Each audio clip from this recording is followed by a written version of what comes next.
मिताली, ये देखो, दूध की मलाई को ऐसे अच्छे से पकाकर उससे शुद्ध देसी घी बनाया जाता है।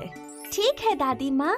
अचार बनाने के लिए ये बहुत जरूरी है कि हम आम को बहुत अच्छे से सुखाएं। क्यों दादी माँ? क्योंकि अगर आम में थोड़ी भी नमी रह गई तो मसाले मिलाने के बाद स्वाद अच्छा नहीं होता। ठीक है दादी माँ, मैं समझ गई। इसी तरह मिताली अपनी दादी माँ से कई चीजें बनाना सीखा करती थी। मिताली को खाना बनाना बहुत पसंद था।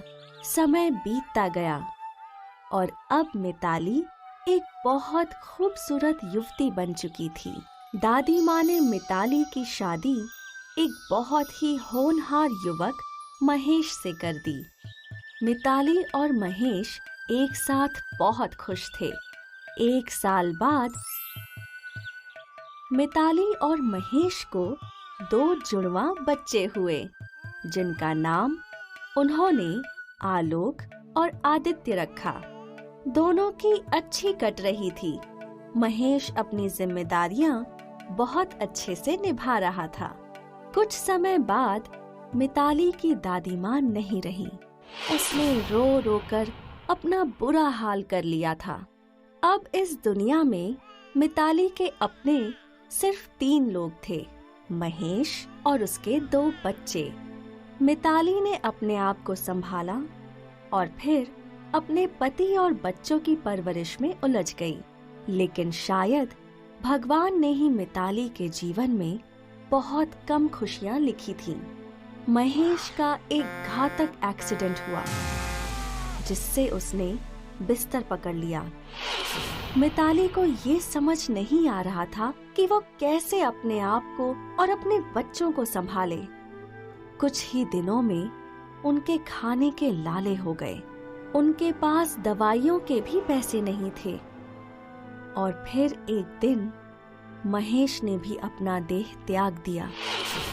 महेश की मृत्यु से मिताली पर जैसे दुखों का पहाड़ ही टूट पड़ा था।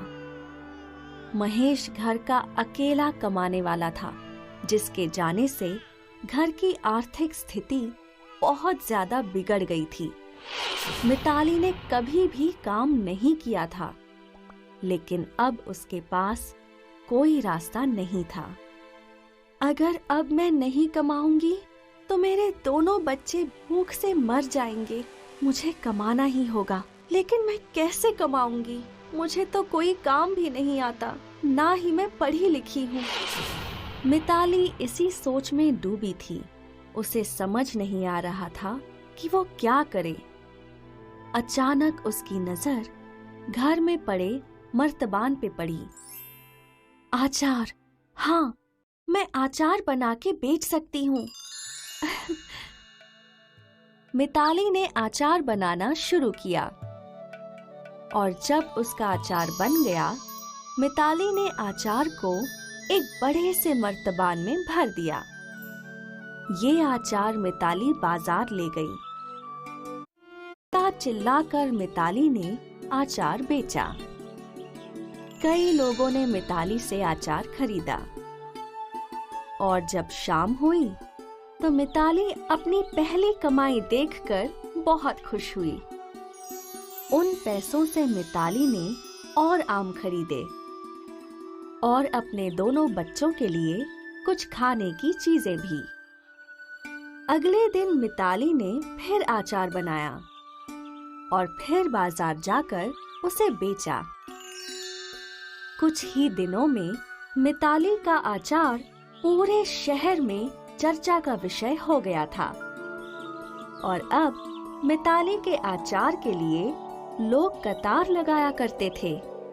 मिताली खुश थी क्योंकि उसे जरूरत से ज्यादा पैसे मिल रहे थे और उसके दोनों बच्चों का पालन पोषण बहुत ही अच्छे तरीके से हो रहा था।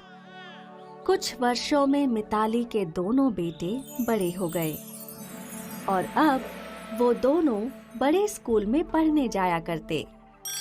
मिताली ने आचार बना बनाकर एक बड़ा घर बना लिया था और अब मिताली ने बाजार में एक बड़ी दुकान भी खरीद ली थी।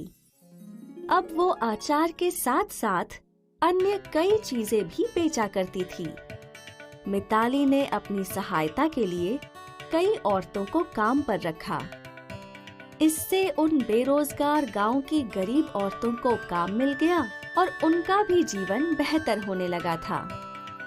और मिताली दिन दुगनी रात चौगुनी तरक्की कर रही थी। मिताली ने अपने व्यवसाय को बढ़ाने के लिए नई तकनीकों का भी सहारा लिया। उसका छोटा सा व्यवसाय अब एक बहुत बड़ी फैक्ट्री बन चुकी थी और उसकी बाजार की वो दुकान एक 4 मंजिला कंपनी बन चुकी थी। मिताली एक अनपढ़ गरीब विधवा से अब एक बड़ी कंपनी की मालकिन बन चुकी थी। और अब जब रिपोर्टर ने उन्हें पूछा, आचार से आपने इतनी बड़ी कंपनी का सफर तय किया, मैडम क्या आप बता सकती हैं कि इसकी मुख्य प्रेरणा क्या थी? जरूरत। अगर मुझे कमाने की जरूरत नहीं होती तो ना मैं आचार बनाती और ना ही यह व्यापार बनता। मिताली मैडम, आपको अपनी इस साहस के लिए सलाम और मेरी शुभकामनाएं हैं कि आपका ये व्यापार बहुत ही जल्द अंतर्राष्ट्रीय व्यापार बने। तो मैडम, आपकी इस पूरी कहानी की सीख ये है कि कामयाब बनने के लिए लगातार मेहनत करने की ही जरूरत है।